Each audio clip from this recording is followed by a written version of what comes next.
नमस्कार, मी पंजाब डक. राज्यातले सर्व शेतकऱ्याला सांगू इच्छुक आहे, आजच्या कंप्लीट 5 दिवस पाऊस येण्यासाठी शिल्लक आहेत.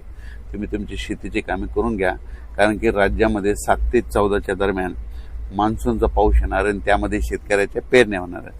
पण या मान्सूनच्या पावसामध्ये काय होणार आहे, ओढे नाले वाहतील असा पाऊस पडणार आहे, नद्यांना पाणी देखील येणार, पूर देखील येणार आहे, म्हणून हा अंदाज लक्षात येतात. पण या मान्सूनच्या पावसात गारपीट कधी नसते, पण यावर्षी या मान्सूनच्या पावसात मात्र 7 ते 14 मध्ये ठिकठिकाणी गारपीट बघायला भेटणार आहे. म्हणजे ह्या मान्सूनच्या पावसामध्ये देखील गारपीट पाहायला भेटणार आहे. वादळी वारं देखील वाऱ्याचा वेग देखील बघायला भेटणार आहे. पाऊस देखील तसाच पडणार आहे. नद्याला पाणी येणार आहे, ओढे नाले खळखळून वाहणार आहेत, म्हणून हा अंदाज लक्षात यायचा. तर सांगायचं झालं तर मग ही गारपीट कोणत्या कोणत्या जिल्ह्यात होईल, तर सर्वप्रथम आपण विदर्भाकडून घेऊ. विदर्भात देखील काय होणार आहे, वर्धा, नागपूर, भंडारा, गोंदिया, चंद्रपूर, यवतमाळ या भागात देखील काय होणार आहे, 7 ते 14 म्हणजे 10 ते 14च्या दरम्यान तिकडं पाऊस पण पडेल आणि गारपीट देखील होईल, ओढे नाले वाहतील, म्हणून ही अंदाज पूर्व विदर्भातले शेतकऱ्यांना लक्षात यायचा.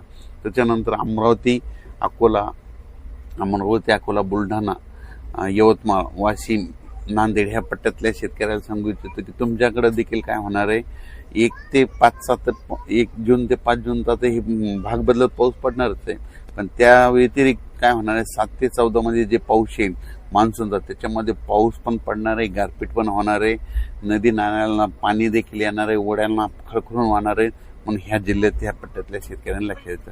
त्याच्यानंतर मराठवाड्यातल्या शेतकऱ्याला सर्वप्रथम सांगू इच्छितो, मराठवाड्यामध्ये झालं, नांदेड जिल्हा झालं, हिंगोली जिल्हा झालं, परभणी जिल्हा झालं, लातूर जिल्हा झालं, बीड जिल्हा झालं, जालना जिल्हा झालं, संभाजीनगर, त्यानंतर इकडं जळगाव ह्या पट्ट्यात देखील सांगू इच्छितो की तुमच्याकडे देखील 1 जून ते 6 जूनच्या दरम्यान दररोज वेगवेगळ्या भागात चांगला भाग बदलत पाऊस पडणार आहे, 1 जून ते 6 जून.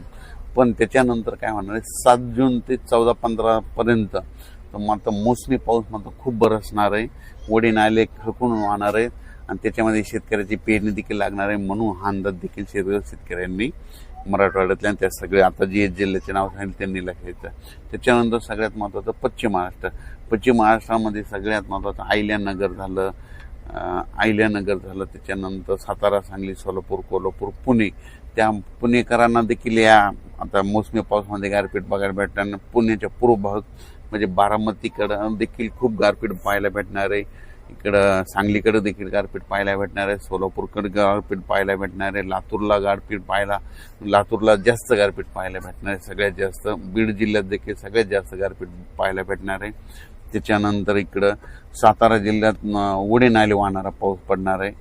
त्याच्यानंतर इकडं अहिल्यानगरमध्ये देखील पाऊस पण पडणार आहे, गारपीट पण होणार आहे, ओढे नाले देखील वाहणार आहे.